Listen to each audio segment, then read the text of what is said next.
This episode of the Blaxit Global podcast is sponsored by Blaxit Global Passport. Join aspiring Black expats, and repats, where you can build community, get resources, and gain support along your journey abroad. You're invited to join Blaxit Global Passport. Inside Passport, you'll find exclusive workshops on everything from expat taxes, financial planning, insurance, job boards, accountability check-ins, and more. You can even take Passport on the go with our app available for iOS and Android devices. Just click the link in the episode you're listening to or visit blaxitglobal.com and click on Passport. See you inside.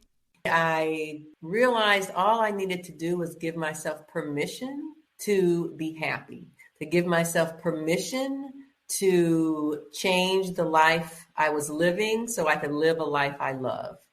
Close your eyes and imagine living a life you love, unapologetic and unbothered, free from daily microaggressions from Karens and Kens, free from the fear of police brutality and systemic racism. Wouldn't that feel amazing? Now open your eyes. What if I told you that it's possible? Hear inspiring stories and get the actual blueprints from brothers and sisters of the diaspora who are living out their wildest dreams abroad. You've heard the term. Now be inspired by the movement. I'm Krishan Wright, and this is Blaxit Global. This episode of the Blaxit Global podcast is one that I know many of you have been waiting for. You may know my next guest from our Moving Abroad Over 50 panel on our YouTube channel, or her amazing blog, The Hot Goddess, or may have read her story in the Retiring to Portugal article earlier this year. Yes, I'm talking about Natalie Wester. Natalie is a former second grade teacher and National State Teacher of the Year award recipient who retired from teaching as a second career at the age of 59. She started blogging at the age of 61. She has done some phenomenal things. I'm not going to give it all away because I want you to stay tuned. And she is joining me today from Lourinhã, Portugal. Hola, todos. Hola, Krishan. Hola, hola. Yes, and we have to talk about, learning all that Portuguese. Oh my gosh. Well, I have my keywords, vinho, and, Yes. And that was it, my keyword, and then that's it. Muito vinho. You are originally, if I'm not mistaken, from Cleveland, Ohio. It's so remarkable. Like you were talking about your second career and now you're living in Portugal. Even though you're technically retired, it's almost like you've given birth to a new career, or maybe career with an S in parentheses. So I'm just struck by your evolution and your tenacity and, of course, your kind heart that comes through in everything that you do. If you wouldn't mind giving our audience a little bit of background about your origin story. Well, thank you. Thank you so much. It's such an honor to be here.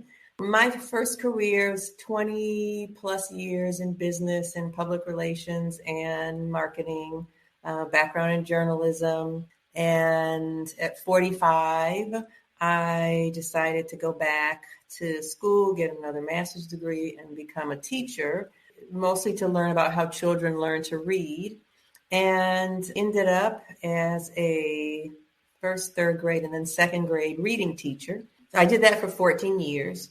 And then in 2018, just a series of losses kind of made me rethink what I wanted, where I needed to be, and how I was going to get there. And I think for so many of us, especially women and midlife women, loss is often the catalyst for change. My father died, and a long-term romantic relationship ended. And I had to just come to terms with just unhappiness. Women aren't supposed to admit to being unhappy or to having struggles because we're strong, right? We've got to do it all. We take care of others' needs, and we're just kind of conditioned not to put our own needs in the forefront. And that loss, just that year of 2018, brought me to a place where I knew I needed to make a change. And I went on a trip to New Orleans, Christmas time. I came across, just serendipity, 3 very different women, all of whom had these amazing stories of change, of reinvention. And they couldn't have been more different, but each one had a story of how they reinvented themselves. And I thought, this is a message. And on my second to last day, I went to an art studio glass blowing complex, and they were selling some things. And one was a hand blown glass fortune cookie. And on the inside, it said, follow your heart. And so I bought it. And on the plane ride home, sat down and mapped out a financial next steps for being able to retire, that I was going to retire. This was December 18. I targeted June 2019 to retire, mapped out my plan, realized I would need to slash $1,000 a month off of my expenses. You'd be surprised how much the little stuff adds up. So as soon as I started slashing weekly hair salon, mani-pedis, happy hours, dining out, car that I didn't really need. I needed not that kind of a car, just the little things. And by the time I was done, I got to my $1,000 and it's like, okay, I'm ready. And I sat down with my financial planner and we looked to see how we could do it. It wasn't if I can do it. I went in there saying, this is what I am going to do. So let's put it down on paper so we know that my timeline is going to work. I knew that for part of that to happen, I was going to have to live somewhere else. I was not going to be able to, because teaching was my second career, and I knew I wasn't going to teach till I was 85 to be fully vested and get the teacher insurance and everything. I don't have a pension. I don't have a teacher pension. I did the defined contribution, not the defined benefit. So it's like a 401k. So I put in the maximum I could put in. And when I retired, I took it all with me and invested it myself. So there's no healthcare plan. There's nothing with that. And so in the US for over 60 or even at 59, it's $700+ a month. I was able to qualify for the Affordable Care Act. So I did receive some subsidies, but then when I was doing my little dabbling, got hired by the bourbon distillery, I made more money and I ended up having to pay back that subsidy at tax time. And I was not expecting that. So, it's wonderful to have that, but it's still not free. Here, at 62, and I'll be 63 in a couple of weeks. At 62, it's $140, 140 euro a month. That's it?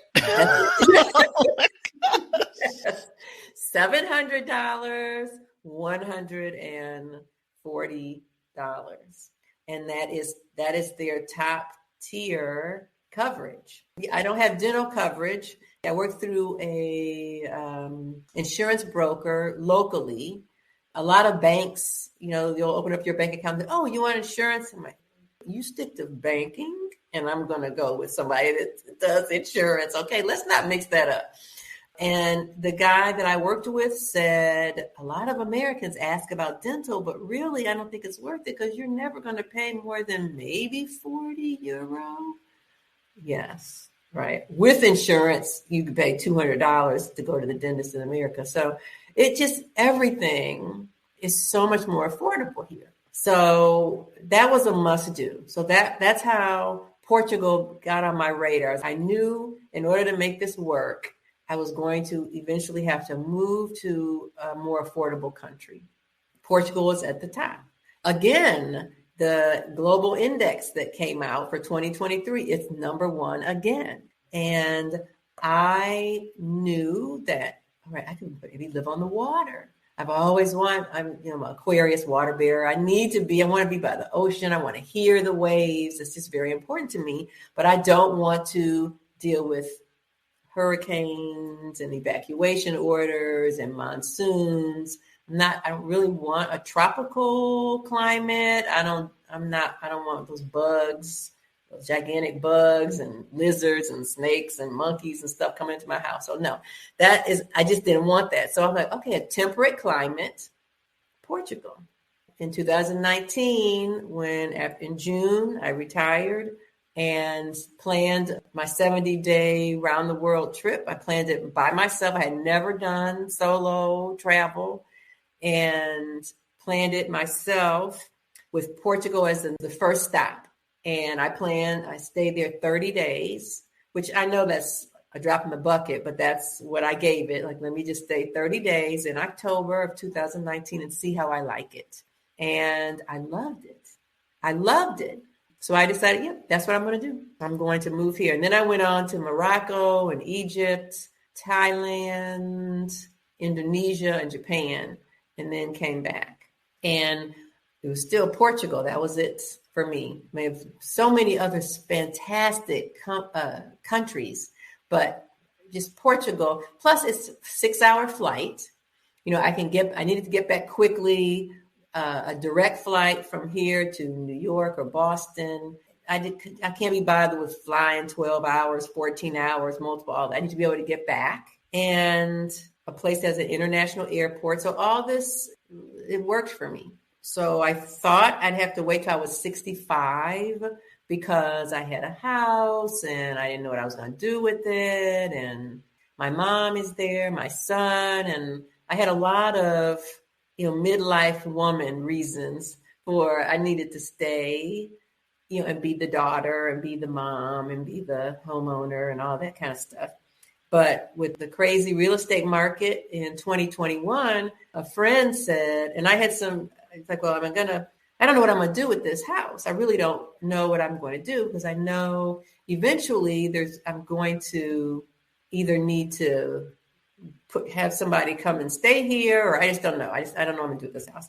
And my friend said, why don't you just put it on the market and see what happens? So I listed it and it sold in 20 minutes. Wait. Yes. Okay, so you already blew my mind with the 700 down to 149 euro, right? Now you're telling me that you wanted to sell your house after you're like, okay, you know what? I'm going to retire. I'm going to move to Portugal. I've never heard of someone's home selling so quick. 24 hours, maybe. So, 2 weeks, generally, a month or two, but 20 minutes? So I should say I put it on the market and the real estate agent said, we'll open it up. So that was a Tuesday. And he said, we will go live with it on Friday and go from there. So I'm not counting Tuesday to Friday because nobody saw it. But on Friday, there were 4 people that wanted to see it. And the very first couple that came and saw it was like, we want it. My realtor said, well, we have 9 more people who want to come on the weekend. And, we should wait because you might get more, maybe. But I just felt like, no, let's just go for it. Let's just go for it. It was I really like the couple. That's just how I just get a feeling, it doesn't make any sense, but I just said, no, let's go. And he's like, oh, but we could, because people are getting, multiple offers are going crazy.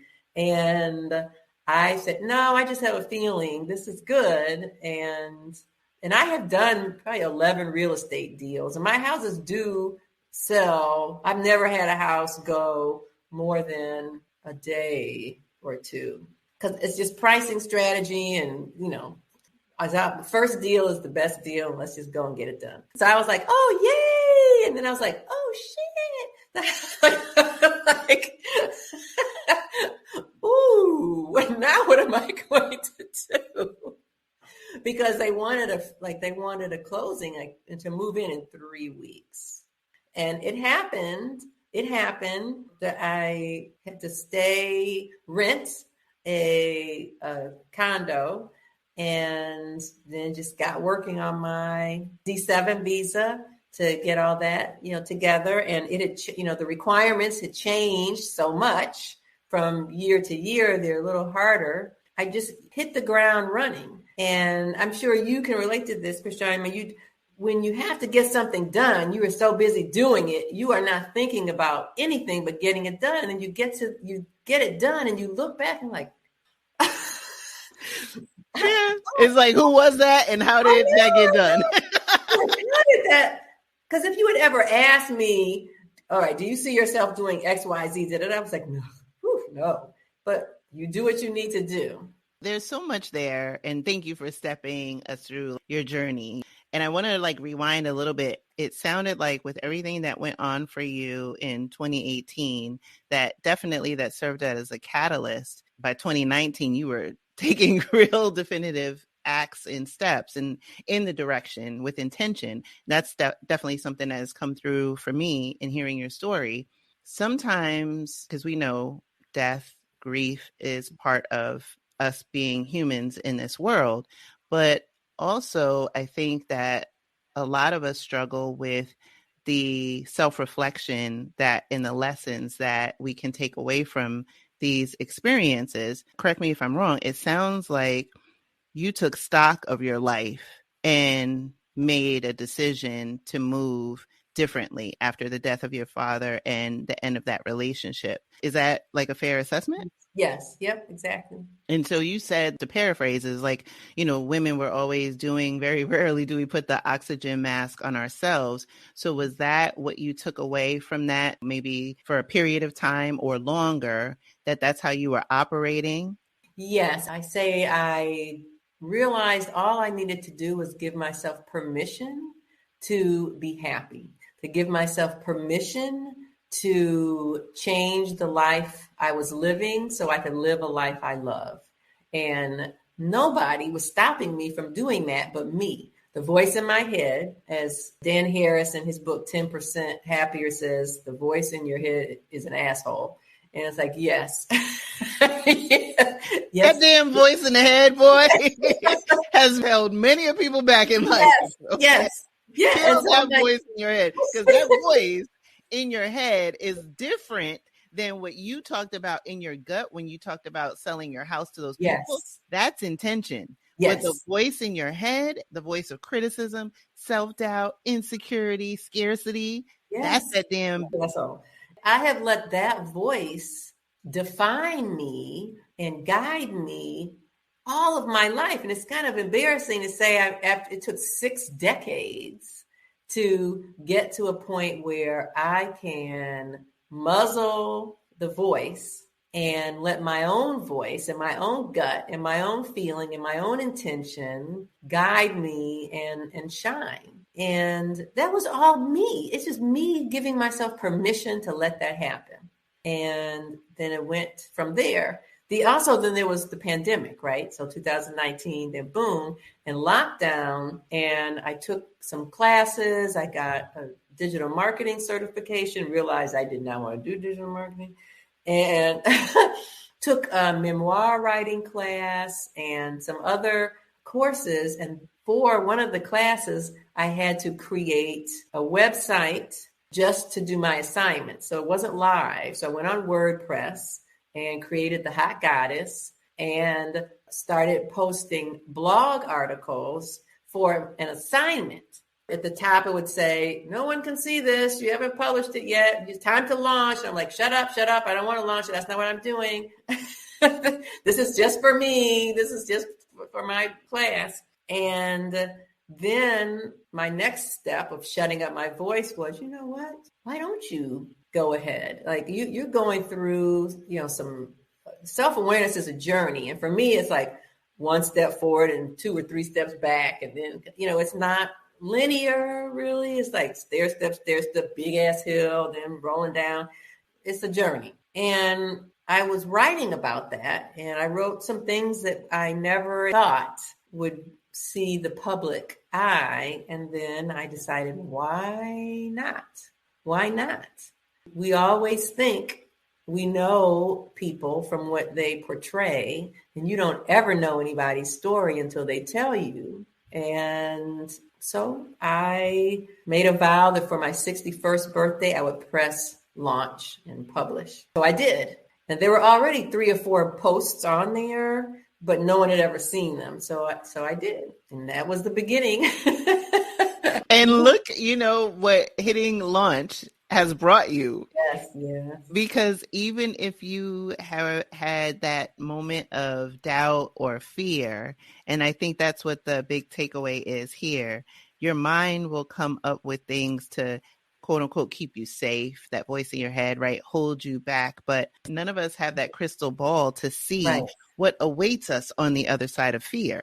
It's often the times in which you are able to quiet that voice and push past fear that you're able to reap the rewards and dividends that you wouldn't even imagine if you quote unquote stayed safe. Yes. That's so true. And there's still things that I have fear of doing. So I'm not going to lie and say, oh yeah, I'm all over that, because the voice is still there. But taking that one baby step is all we can give ourselves permission to do that. That's how I start. People say, well, how did you? Why did you? How did you? It's like just one step.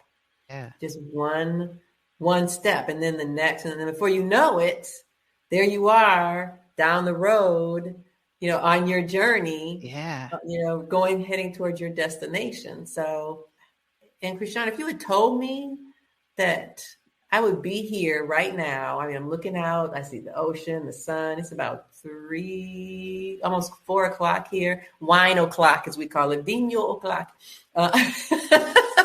And I just never would have imagined myself. And as I said, even in 2019, the trajectory was like, okay, at 65, this is when I'll be here. And now, I got here at 62. So my first choice was to return to Sesimbra, which is a little fishing village about 30 miles south of Lisbon.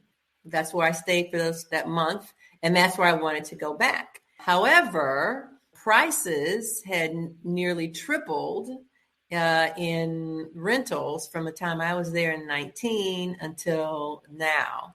Until 2022. It's just crazy. And prior to 2021, the G7 visa would let you get by with like an Airbnb rental or a vacation rental, alojamento, AL rental, no problem. I mean, some people had like a 3-week hotel reservation and they were good. But all of a sudden in 2022, they wanted at least a 1-year non-refundable lease registered with the tax authority. So a standard, I think it's the Urbano something lease. This is what they required, which is crazy. Like before you even get there. And in Sesimbra, most of the rental is vacation rental. So I had secured an 8-month vacation rental right on the ocean in Sesimbra. I did that in December of 2021, I think. December, maybe beginning of January. Then I started reading on all these forums, people talking about can't do a vacation rentals. Well, VFS Global, the kind of middleman for most states, but not all, they still had on their checklist, 6-month rental. So I wrote directly to the Portuguese embassy in DC, and they emailed me back and said, no, we are not accepting. That's not accepted anymore. And this is what you need to have. That really messed me up. I mean, I could find nothing because they make so much money, like in $2,000 a week for a vacation rental. And, I'm not paying $8,000 a month in rent. And then I found out because someone was sweet enough to call me. This guy called me on WhatsApp and he said, I'm getting hundreds of emails from North Americans wanting to move here, asking, if I would please do a long-term lease so they can get their visa. And he said, but your email was so nice that I wanted to like, oh, wow, your email was so nice that I didn't want to ignore you. So I just wanted to call you and explain that you're going to have such a hard time because the Portuguese government taxes vacation rentals at 15%, but they tax long-term rentals at 28%. I don't understand that either. So most people aren't going to want to be bothered with that. So I'm really sorry, but that was such a kind email, and thank you and good luck. So that's when I realized this is just not going to happen. And I really, if I hadn't been able to get what I wanted, I wouldn't have moved. I mean, it was that important to me to be on the ocean. So I expanded my search, and I had watched Our Rich Journey, and they had did a segment on the Silver Coast and Central Portugal. So I said, and I knew the climate is kind of like San Francisco, Pacific Northwest climate, but I'm like, well, whatever, it's by the ocean. And then I started looking at Idealista. I'm like, oh, these prices are way better. Oh yeah, this is pretty good. But still, it was still hard to find long-term lease.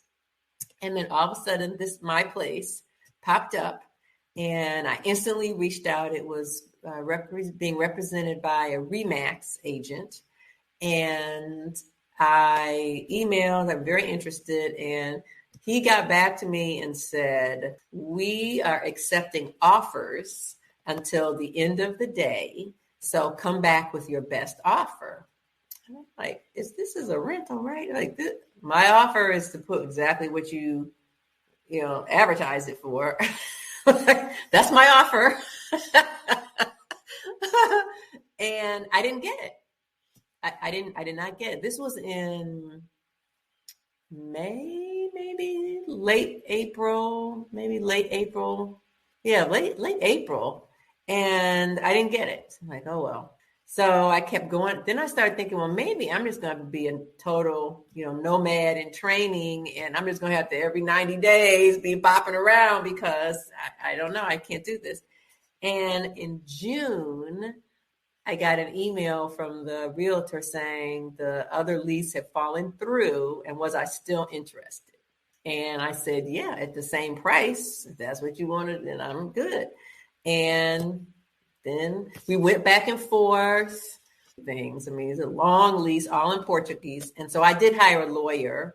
There's a woman who was mentioned in a Wall Street Journal article about people moving to Portugal. And she was from Cleveland. So I reached out to the Wall Street Journal reporter, said, here's my contact information. Would you please give it to this woman? And she did, and the woman contacted me. So I asked her, because I didn't know anybody. So she hooked me up with the woman that she had used, and she was like, it was 150 euros. Some of these people on these forums are like crazy money. That's your niche. Got to do what you got to do. But she was only 150 euro, and she reviewed the lease for me. Then I asked her about setting up my bank account because I tried to do DIY that, and that did not work. And so it was worth it to me to get that all done. And she made some tweaks to the lease. She researched to make sure the deed was the owner that was trying to rent the place, because I guess that's a thing too. People try and rent places that aren't even theirs. Then I added, and I don't know why this was a sticking point, but I added that I wanted the lease had to be registered with the tax authority, and I needed to get paper proof that was done. And the owner didn't. I never even talked to the owner. My landlord is Natalie. Also, like, let's see, this is, had to be. But this is just Remax's lawyer people. They're like, we don't put that in there. I'm like, well, so here's how it's gonna be. You came back to me, so obviously you need somebody to rent it. So here, this procedure did. I need this to be in there. And so we got it done. The lease started July 1. I didn't get her till October, so I had to pay 3 extra months because you have to have the lease before you can submit your application. So I did that, and that's just the cost of it. It is what it is. It is what it is. Everything, went from there. And no, this is not a place to be if you like nightlife. It is not. If you want, a lot of socializing with a community like you, this is not the place to be. if you want a lot of expat support, that there's just not here. English is not widely spoken here. And there just I went to a brewery with my neighbor and her son and his girlfriend on a Friday, and we were the only 4 people there. So there you go. Yeah. Oh my gosh. So let's talk about that. Right now you're there. You're in the place that you want. It wasn't originally on your list. You have a beautiful view of the ocean. And now it's like, oh, but there's nobody who speaks, or very few people who speak English. And that's your primary language. And so how are you adjusting to meeting people, making friends, and of course, learning the language? So I started studying on Duolingo, which is Brazilian Portuguese, which I didn't know for almost a year. It's like, oh, oops. I wasn't diligent about it, but I knew enough to introduce myself and to order food or stuff like that. And then I got serious about it, and got workbooks and but still free, workbooks and whatever free resources, and watching on YouTube, and made sure that every day I was doing 30 minutes of practice. So I knew some when I got here. But really, being thrown into it and being immersed is what it is. So my neighbors are a Brazilian couple and their little girl who is 6. And I asked the mom if I could borrow some of the little girl's children's books, because that's a good way to learn. And so she brought over a stack. That would be my thing. I would read out loud to the little girl. Adults will be smiling and it's like, oh, yeah. But kids will be like, what? Kids have no chill. They are brutal. No. So I'm thinking, I'm getting a little cocky, like, yeah, okay, I'm speaking like a native. And then my 6-year-old friend is like, what? Not. She's like, what did you just say? They speak no English. Wow. None. So I was talking about the gato, and she was like, gato. Anything I say, she's like, her face will, and then after a while, you can tell, she's like, this is too much. Because I had crayons and coloring books, and then she would just gesture like, we're done. Like, let's just color, because you are too much work. That was my first month, because it was still nice and warm outside, and she was always out. So that was our thing. And that really helped. And then on the other side, my neighbors are native Lisboans, and she speaks no English, but her husband, who's 90, speaks English. So he would quiz me. He'd be outside, tell me the days of the week. I'm like, oh, okay. And just these little quizzes. And then she was always inviting me over. That's, I think, the benefit of being in a small village is everybody knows you. Well, first of all, they know me. And somebody told me, I said, everybody's so nice to me. I went back to the plant store and she remembered me. And the dude was like, everybody's going to remember you, Nellie. There's nobody. There ain't no Black people here. It's like, who's this 5'10" Black woman walking around? I go, see, everybody's going to know. Yeah. Don't even, you're not all that. It's like nobody, we all know who you are. And they're just so sweet, like, hola, and just so kind, and inviting me over. And, so I learned the foods, and she's like, oh yeah, gosto de mal de vaca. I'm like, okay, vaca is cow. Gosto de do I like. Mal is a hand, cow hand. What? This is the cow hand. And it was the hoof of a cow made into a stew. It's like, oh, okay. And and now gosto de vaca. Mal de vaca. Not really, but every Sunday for almuerzo, for lunch, they would invite me over and have some kind of food. And, you have to learn, you have to pick up some things when you don't have any other choice. Then another neighbor of mine, she owns her home here. She's Portuguese. Her family is here, but she actually lives in California, and she comes back, for a month at a time. And I met her my second day. This woman, when I got here, there was nothing. It's furnished, but there wasn't a cup, a plate, a fork. There was nothing in the house. And she brought over a box of stuff from her house for me to use. She offered, I landed on a Saturday. I met her Sunday. On Monday, she came to my door, drove me into town, and spent 4 hours with me at Vodafone, trying to get my cell phone set up, water department, and translating, because nobody was speaking English. So, half her day she spent doing that. We finally got the contract signed, but took a week or more before I actually had service. She came over, knocked on my door. I'm leaving, and she speaks English, obviously English. I'm leaving. I left my door open. Here's my Wi-Fi password. Just go in, whatever you need. She knew me for a week, at the most. So that's what I mean by, I've been blown away by the unexpected kindness. And I was talking to my girlfriend in the US about how, I really liked December when I was here. I loved the setting. I wasn't feeling like the people, as much. I didn't feel embraced at all. But what I realized is I was different. So maybe you get what you give out. I was different. I was there. There was some trepidation. I didn't really know. I don't know.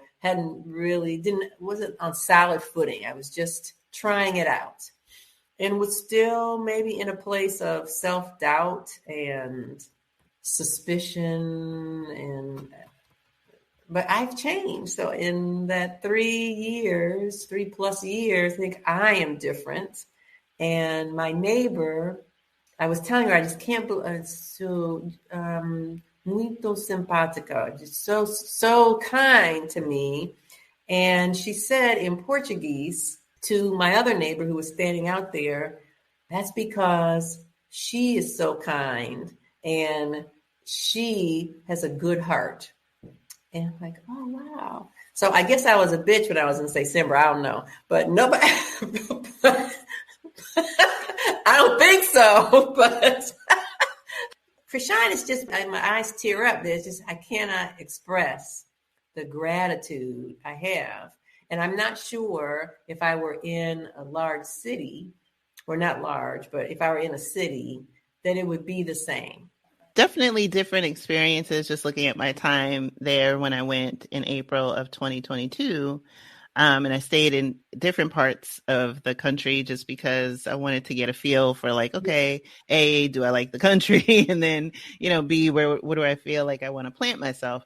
And definitely there were parts where I was just like, okay, I like the country, but I don't like the area. Yeah. And then, by the time I had left, and I still am in this period of, Silver Coast or Lisbon. Right. And, I haven't quite arrived at an answer yet to that one, but I get what you're talking about. It's like you feel something and, it's like, okay, it might check all the boxes, but something just doesn't feel. And then, like you said, where you are now was not the intended place, but it actually was the place that you were supposed to be. Yes. Yeah. And it's, like we were talking and then the Wi-Fi shut down. So there's some, you can tell this is, and sometimes to make a phone call, I go outside and lean this way. So there's definitely, there's pros and cons, and each person has to decide what's right for them. Mm-hmm. I have looked at property now down in the Algarve region. I've gone as far north as Porto, and in between, I've looked at properties. And then I've spent time in Lisbon, of course. And every time when I get back here, it's like, whew, I'm so happy to be home.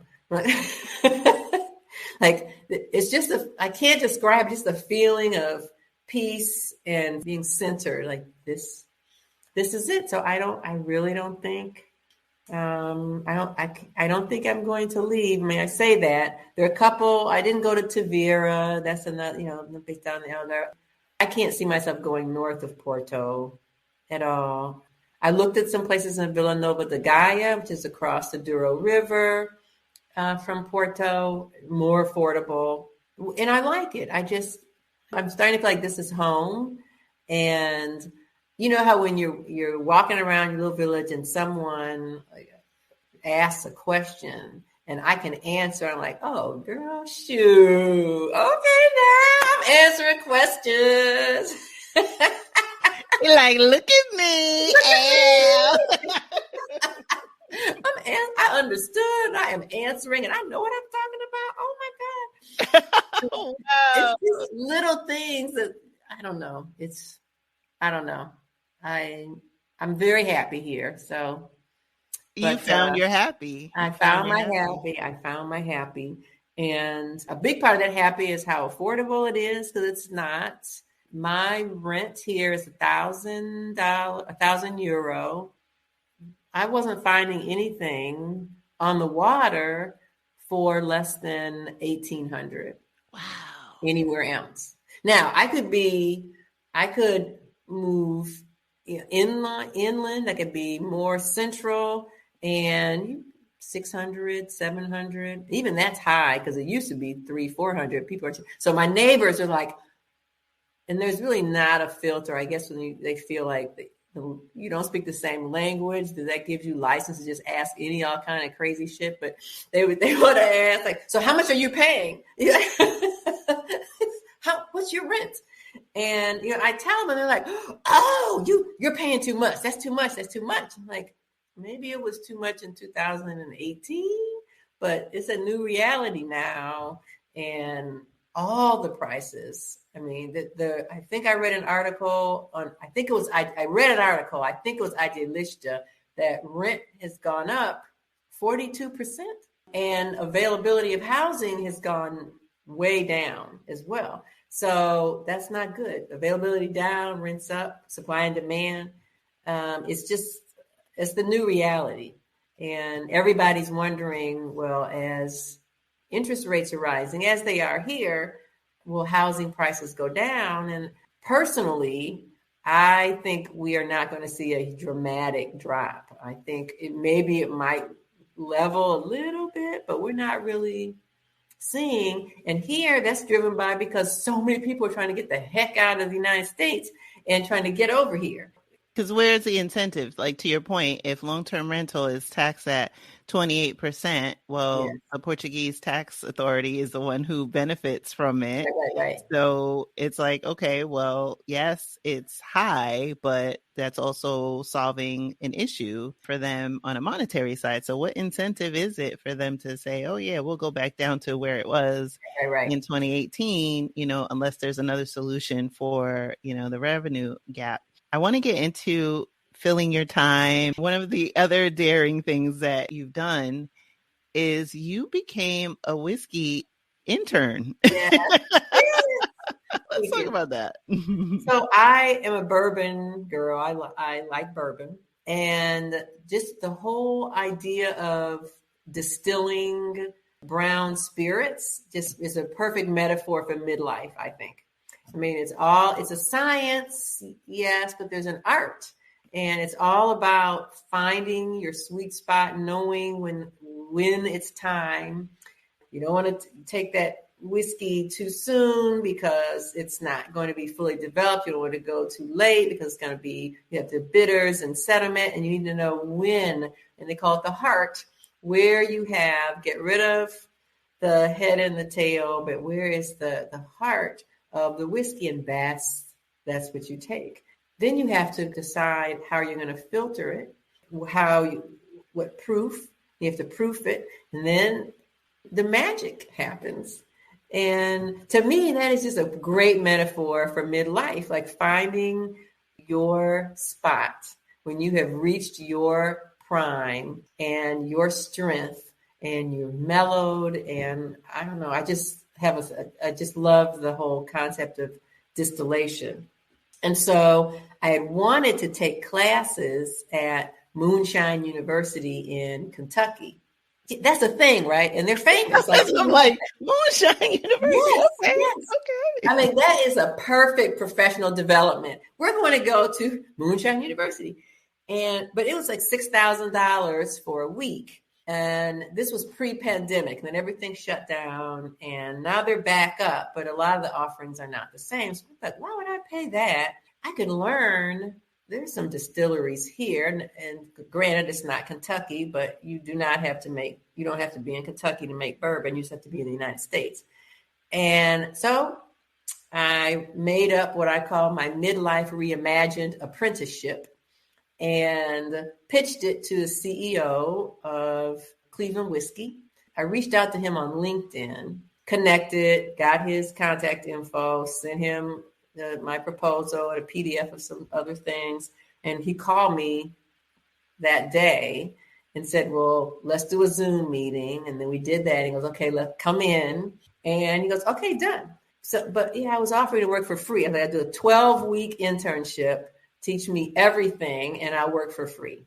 And so I did. And I was the only woman, the oldest person on the distillery floor. And the first day, you really come out of there kind of drunk because it's the fumes. And as soon as you walk in, it's like, whoo, and lightheaded. And then you're like in the car thinking, please don't let the police pull me over because they're going to think I'm drunk. And I'm not, because I'm just smelling like you can't be in there because it's just it's there. But it was so much fun. And it was a lot of work. The barrels are 500 some pounds. And then they use these tanks to kind of accelerate the process. And those are 800 pounds. So, I posted on the blog the whiskey intern workout, because you work in those muscles. When I finished the 12 weeks, then they hired me to do fill-in when the guys were out, and then when the guys were back, because they were so busy, like, just come on in. And that's why I ended up having to pay back that money for my health insurance. But it was great.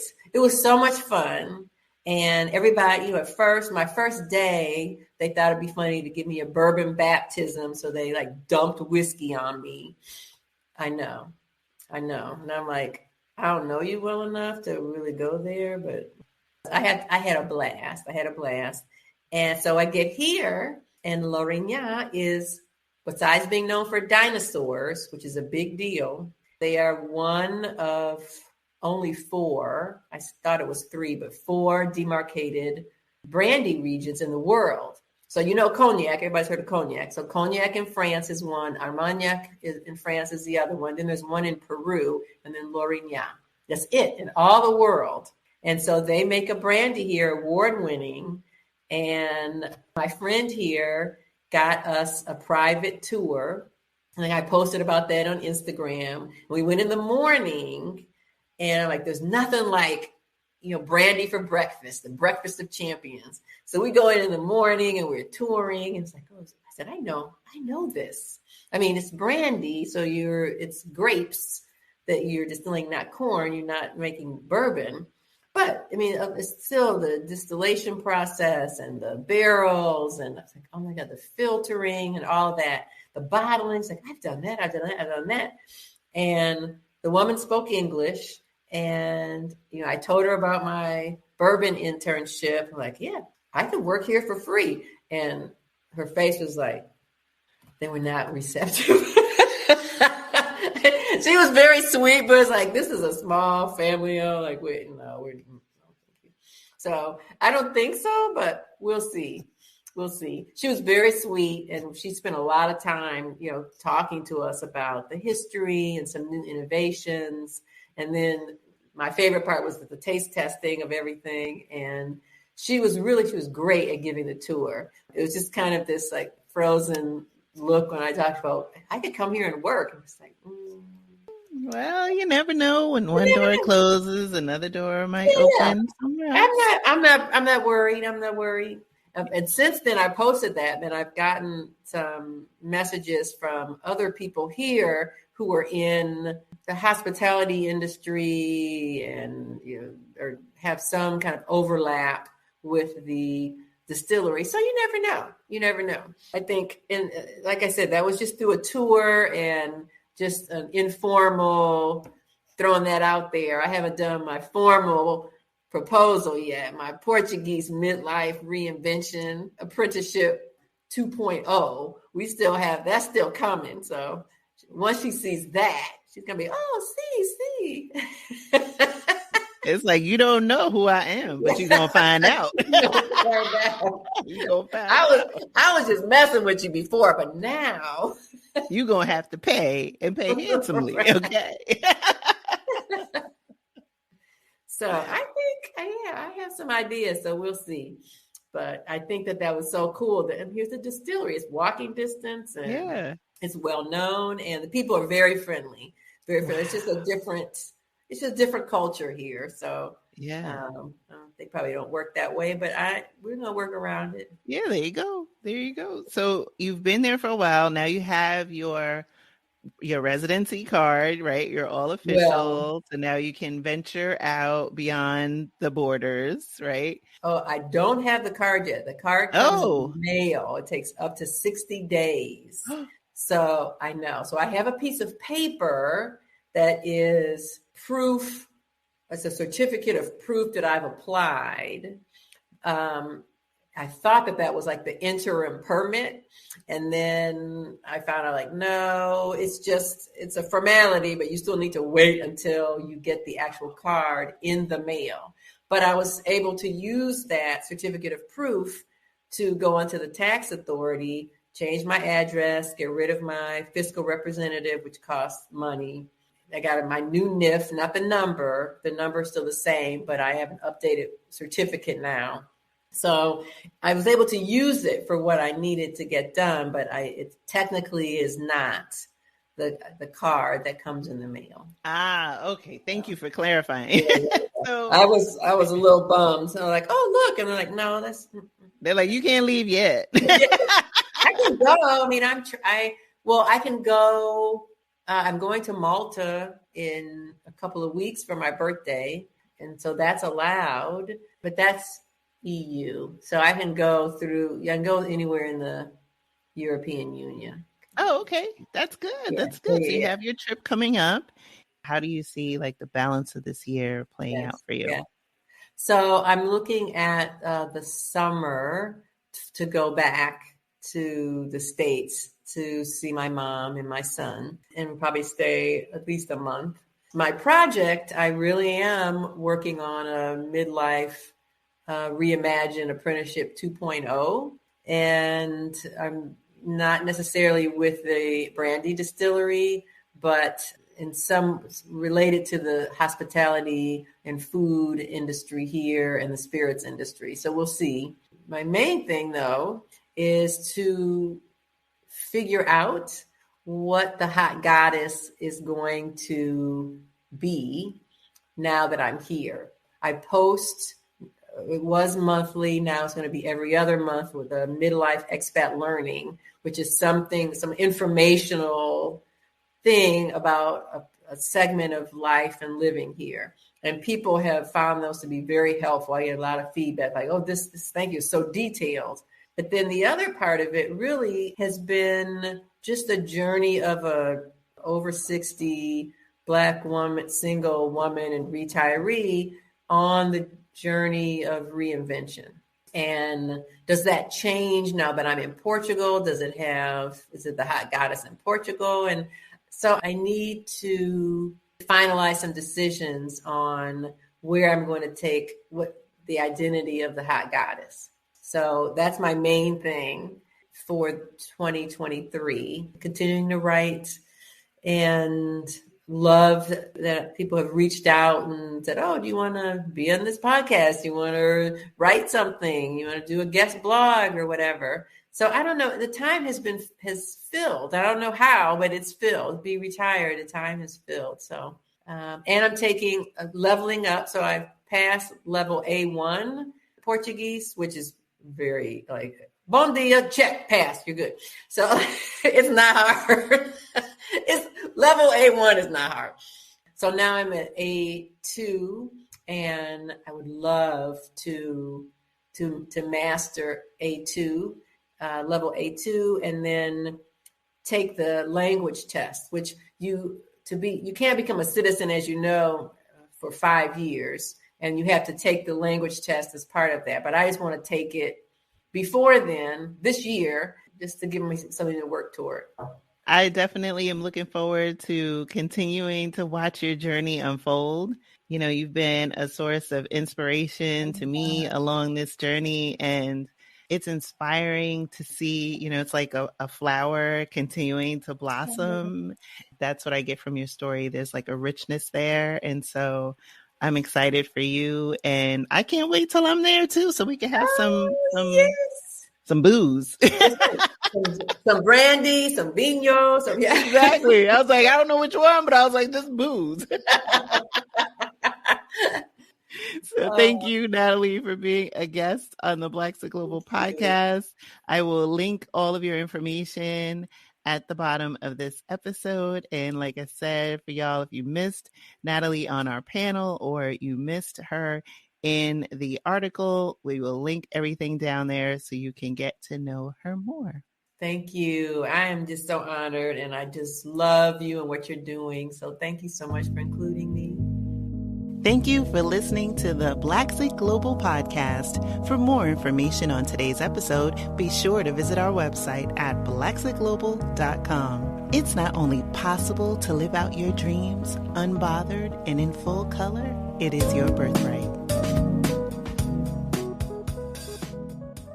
Are you trying to sort out health plans, banking, VPN, and other connectivity for your move abroad? Well, have no fear. We've got you with the Move Abroad Starter Kit. Get yours today at blaxitglobal.com/resources. That's blaxitglobal.com/resources.